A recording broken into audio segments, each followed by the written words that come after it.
The laws. I was still in the presence of the Lord, with the warmth of his light still bathing me.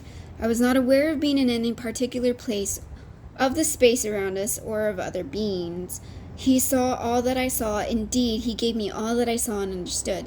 I remained in his light, and the questions and answers continued. The dialogue between us had actually increased in speed and breadth until it seemed that every facet of existence could be covered.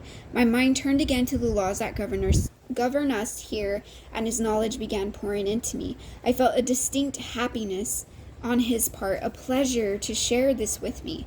I saw that there are many laws by which we are governed: spiritual laws, physical laws, and universal laws, most of which we have only an inkling.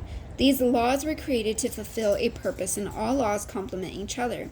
When we recognize these laws and learn how to use their positive and negative forces, we will have access to power beyond comprehension. When we break one of these laws, going against that which is the natural order, we have sinned. I saw that all things were created by spiritual power. Each element, each particle of creation has intelligence in it, which intelligence is fixed with spirit and life, and thus has a capacity for experiencing joy. Each element is independent to act on its own, to respond to the laws and forces around it. When God speaks to these elements, they respond, and they have joy in obeying his word. It is through the natural powers and laws of creation that Christ created the earth.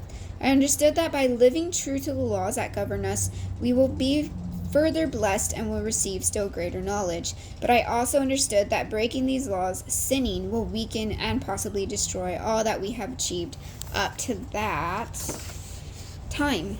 There is a cause and effect relationship to sin.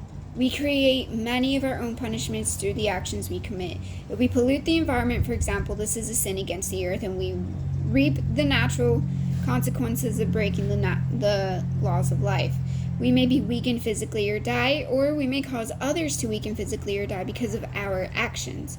There are also sins against the flesh, such as overeating or undereating, lack of exercise, drug abuse, which includes using any substance not in harmony with the organization of our bodies, and other physically debilitating actions.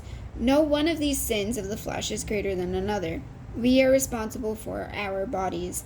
I saw that each spirit is given ownership of its flesh. While we live in mortality, our spirit is to control the body, bringing its appetites and passions into subjection.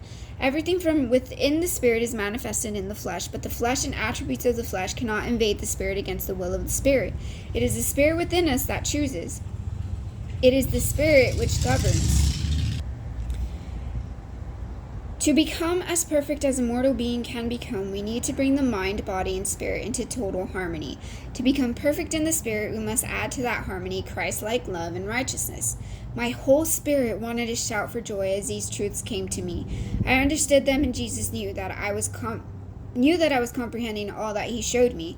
My spiritual eyes were open once again, and I saw that God had created many universes, and that within them he controls the elements. He has authority over all laws and energy and matter. Within our universe are both positive and negative energies, and both types of energy are essential to creation and growth. These energies have intelligence. They do our will. They are willing servants. God has absolute power over both energies. Positive energy is basically just what we would think it is: light, goodness, kindness, love, patience, charity, hope, and so on. And negative energy is just what we would think it is: darkness, hatred, fear, which is Satan's greatest tool, unkindness, intolerance, selfishness, despair, discouragement, and so on. Positive and negative energies work in opposition to each other, and when we internalize these energies, they become our servants. Positive attracts positive, and negative attracts negative. Light cleaves to light, and darkness loves darkness. If we become mostly positive or mostly negative, we begin to associate with others like us. But we have the choice to become positive or negative. Simply by thinking positive thoughts and speaking positive words, we attract positive energy. I saw that this is the case. I saw different energies surround different people. I saw how a person's words actually affect the energy field around him. The very words themselves, the vibrations in the air, attract one type of energy or another. A person's desires have a similar effect. There is power in our thoughts. We create our own surroundings by the thoughts we think. Physically, this may take a period of time, but spiritually, it is instantaneous. If we understood the power of our thoughts, we would guard them more closely. If we understood the awesome power of our words, we would prefer silence to almost anything negative. In our thoughts, And words, we create our own weaknesses and our own strengths. Our limitations and joys begin in our hearts. We can always replace negative with positive. Because our thoughts can affect this eternal energy, they are the source of creation. All creation begins in the mind. It must be thought first. Gifted people are able to use their imaginations to create new things, both wonderful and terrible. Some people come to this earth with their powers of imagination already well developed, and I saw that some of them misuse their power here. Some people use negative energy to create harmful things, items, or words that can destroy. Others use their imaginations in positive ways to the betterment of those around them. These people truly create joy and are blessed. There is a literal power in the creations of the mind. Thoughts are deeds. I understood that life is lived most fully in the imagination. That ironically, imagination is the key to reality. This is something I never would have supposed. We are sent here to live life fully, to live it abundantly, to find joy in our creations, whether they are new thoughts or things or emotions or experiences. We are to create our own lives, to exercise our gifts and experience both failure and success. We are to use our free will to expand and magnify our lives. With all of this understanding, I understood again that love is supreme. Love must govern. Love always governs the spirit, and the spirit must be strengthened to rule the mind and the flesh. I understood the natural order of love everywhere. First, we must love the Creator. This is the greatest love we can have, although we may not know this until we meet Him.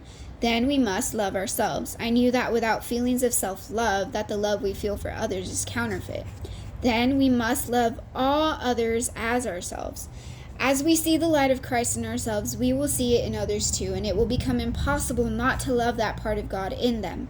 As I remained in the Savior's glow and His absolute love, I realized that when I had feared Him as a child, I had actually moved myself further from Him. When I thought He didn't love me, I was moving my love from Him. He never moved. I saw now that He was like a sun in my galaxy. I moved all around Him, sometimes nearer and sometimes farther away, but His love never failed. I understood how others had been instrumental in distancing me from Him, though I felt no bitterness or judgment toward them. I saw how men and women in authority over me had become prey to negative energy and had taught belief in God through fear. Their aims were positive, but their deeds were negative. Because of their own fears, they were using fear to control others. They intimidated those under them to believe in God, to fear God, or go to hell. This prevented me from really loving God. I understood again that fear is the opposite of love, and is Satan's greatest tool. Since I feared God, I could not truly love Him, and in not loving Him, I couldn't love myself or others purely either. The law of love had been broken. Christ continued to smile upon me. He was pleased with my pleasure in learning, with my excitement in the experience. Now I knew that there actually was a God.